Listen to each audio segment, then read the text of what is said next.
Hey everyone, ready to dive into something kind of cool. It's a guide called The Smartest Read to Get Fluent in English. And, well, it promises fluency in just an hour a day. Just an hour, huh? Sounds almost too good to be true. Right. But maybe, just maybe, there's something to it, like some super efficient strategies we've been missing. That's what we're here to find out. I'm definitely curious. The guide's whole premise kind of goes against that whole idea of total immersion or like endless grammar drills. So more about working smarter, not just harder. I like the sound of that. So where does this guide even start? With the basics, actually, which I know might seem obvious at first. Yeah, gotta walk before you can run, right? Exactly. But what's cool is how they connect vocab, grammar, pronunciation. It's all linked together. Makes sense. You can't really have one without the others. But how does the guide make learning these basics, well, not boring? Okay, so for vocab, they suggest using things like Anki and Quizlet. Ah, those spaced repetition apps. Heard good things about those. They're pretty awesome. Basically, they use like the science of memory to help you learn and remember words better. So it's not just like staring at a word list till it sticks. More strategic. Totally. But what about grammar? That can be a bit of a monster for some people. Ugh, yeah, tell me about it. All those rules. Well, this guide, it gets it. No one likes those boring drills. They actually suggest learning grammar in context. Like, remember their example, I went to the park yesterday. Super simple, but It uses past tense, articles, prepositions. Sneaky. right. So you see grammar in action, not just as rules in a textbook. Love that. Learning by doing, almost. Okay, but pronunciation. How do they handle those tricky sounds? They really push mimicking native speakers. And there's tons of stuff online now, like YouTube tutorials. Oh yeah, those are super helpful. I've used those for like the th sound, which, let's be real, is a nightmare for some people. Totally. And they also mention ELSA Speak. It's like a personal pronunciation coach right in your pocket. Ugh, technology to the rescue. But okay, one thing that really stands out in this guide is their focus on immersion at home. Right. Like you don't need to move across the world to be surrounded by English. That's always been my excuse. Okay, so what's the secret? Spill the beans? Well, they say start simple, your phone, change the language settings to English. No way! That's actually brilliant. I mean, think about how much we're all on our phone. Exactly. It's like constant passive exposure. Okay, my mind is kind of blown, and it's not just phones, right? It could be any app or website. Yep. Turn your whole digital world into an English playground. Sneaky, sneaky. But I love, okay, what about watching stuff? Movies, TV shows, all that. Oh, they're big on that. And I say, watch what you enjoy. Friends. For casual chatting. Yeah. BBC News if you want something more formal. So make it fun, not a chore. Exactly. And, start with subtitles if you need to, then ditch them as you improve. Like leveling up in a language learning game. Okay, they also mentioned this thing called shadowing, right? Sounds intense. It's basically mimicking a native speaker in real time. Like you listen and repeat along with a podcast or video. Whoa! Like a live conversation with a recording. You got it. It supposedly helps with pronunciation, fluency, the whole shebang. Wow, gotta add that to my list to try. Speaking of which, speaking practice, any tips on how to actually get over the fear of talking? Well, they say practice is key, obviously, but they have some unique suggestions, like talk to yourself. Wait, seriously? Like full-on conversations with myself in the mirror? Yep. Narrate what you're doing, describe stuff around you. You're using the language without any pressure. Like a mental rehearsal for the real deal. Exactly. And if you're ready for more, try those language exchange apps. Oh yeah, like Tandem or Hello Talk. I've heard of those. They connect you with native speakers who want to learn your language. So I could chat with someone in London, practice my English, and help them with, I don't know, Spanish or something. Exactly. And there's always online groups, too, for a more, community vibe. This guide is seriously packed with ideas. Love it. But okay, what about understanding spoken English? Because sometimes it feels like everyone's talking at warp speed. Yeah, the struggle is real. That's why the guide talk about active listening. It's not just hearing words, it's like engaging with them. So more than just letting sounds wash over you, you gotta be present. Exactly. Pick out keywords, figure out the main idea, pay attention to, the speaker's tone. Be a participant, even when you're just listening. Make sense? Any specific techniques they recommend? They suggest trying to take notes while listening to a podcast or summarizing a video without sound.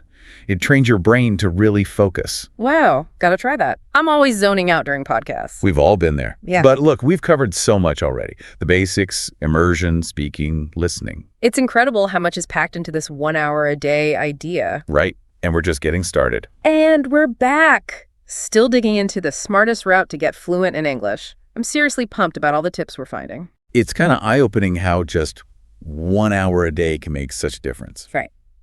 But it's not just about the time, it's how you use it. Totally. And speaking of using time wisely, we were talking about mastering the basics, vocab, grammar, pronunciation. Let's break those down even more. Good idea. Let's Right. start with vocab.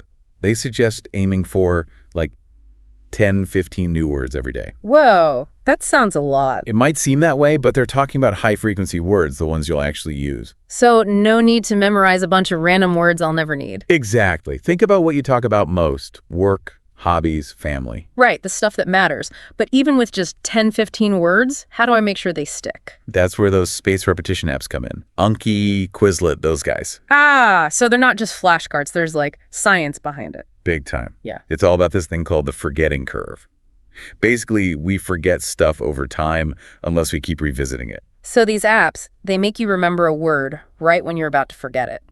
Clever. Yep. Pretty slick, huh? Okay, but what about grammar? That always trips me up. Ugh, don't even get me started. All those roles. Well, this guide, it gets it. They actually recommend learning grammar by, like, experiencing it. Wait, what?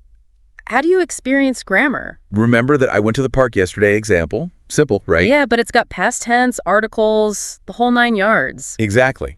So you're seeing how it's actually used, not just memorizing rules. Okay, that makes sense. It's like learn by doing, almost. Are there any books or websites they recommend for grammar? They actually suggest, starting with, get this, children's books. Seriously, children's books. Think about it. They use simpler grammar. Perfect Yeah. for getting the basics down. That's actually brilliant. I never thought of that. Then you can like level up to harder stuff later on. You got it. Graded readers, news articles, whatever interests you. And for specific grammar points, there are tons of websites out there. So it's a mix of like diving into the language and then focusing on the tricky bits. Okay, what about pronunciation? Some of those English sounds are just impossible. I hear you. But the guide actually says it's okay to have an accent as long as people understand you. The goal is to be confident, not sound like a robot. Phew, that's a relief. But still, I want to improve. Any tips? They're big on listening and mimicking. Surround yourself with English, movies, podcasts, all that. Really pay attention to how native speakers sound. So train my ears first, then my mouth can follow. You got it. And don't be afraid to, like, exaggerate those sounds at first. It helps. It's like learning a dance. Got to get those moves down. Okay, we've talked basics, but how about actually using English? That's where immersion at home comes in. They say you don't need to live abroad to make it happen. Right, because that's not an option for most of us. What are some things we can do at home? Easy peasy. Change your phone's language to English. Bam. Instant immersion. Okay, we talked about that before, but it's so smart I gotta mention it again. It's the little things that add up. But think beyond your phone, too. Websites, social media. Make my whole digital life English only. Got it. Anything offline I can do.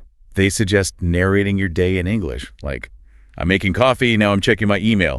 Sounds kind of silly, but I get Yeah. it. It's like thinking in English, even for mundane stuff. Exactly. And they're big on watching movies, listening to music, all that fun stuff. Start with subtitles if you need to, then ditch them as you improve. So it's a mix of active learning and just chilling with English in the background. I can do that. Finding that balance is key. Oh, and remember shadowing. We talked about it earlier. Yeah, the whole mimicking thing. I'm kind of intimidated to try it, honestly. It's easier than it sounds. Just pick some audio or video, a podcast, a YouTube clip, whatever you enjoy. Okay, but what if I don't understand everything they're saying? Start with something you mostly get.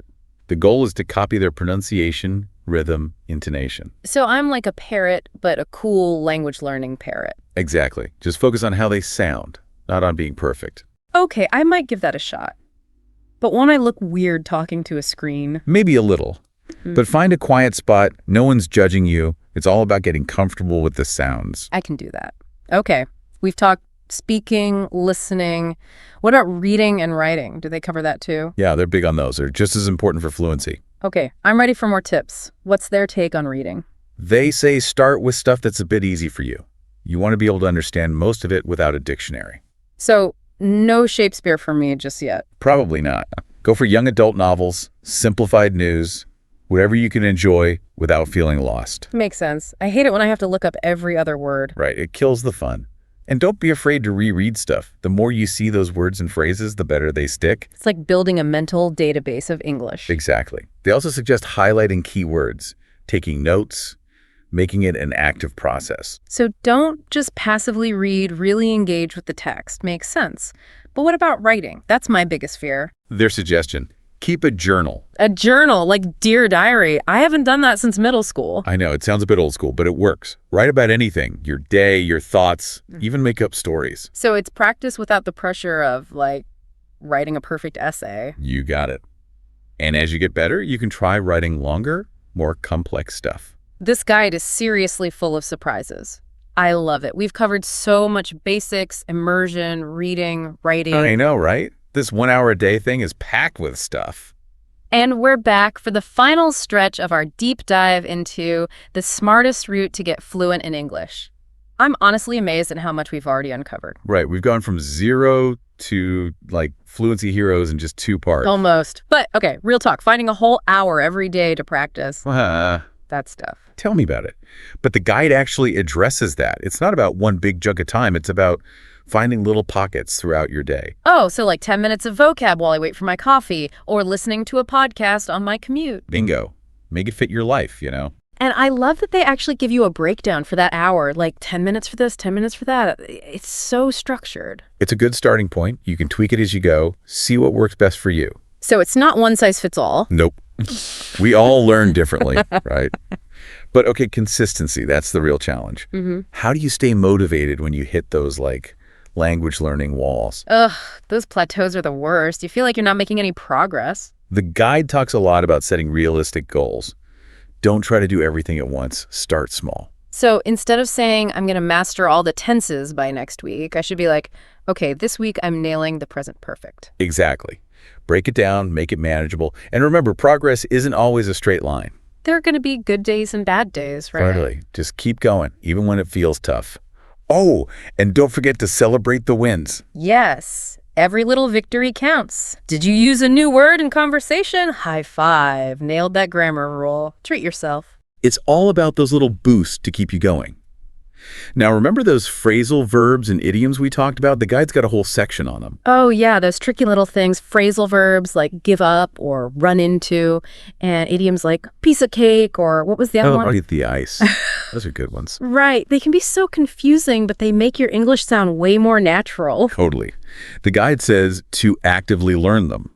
Like, write them down when you see them. Try using them yourself. So it's like adding spice to your language, right? Makes it less bland, more like authentic. I like that. Now, as we wrap up this deep dive, I think the biggest takeaway is that there's no magic bullet for fluency. It's not about some secret trick. It's about putting in the work, but in a smart way. Exactly. Find what works for you, be consistent, and don't give up. And remember, you've got tons of resources to help you along the way. Online communities, language partners, apps. The world is your oyster. So to all you language learners out there, take what we've learned today and go make it happen. You got this. Your journey to fluency starts now.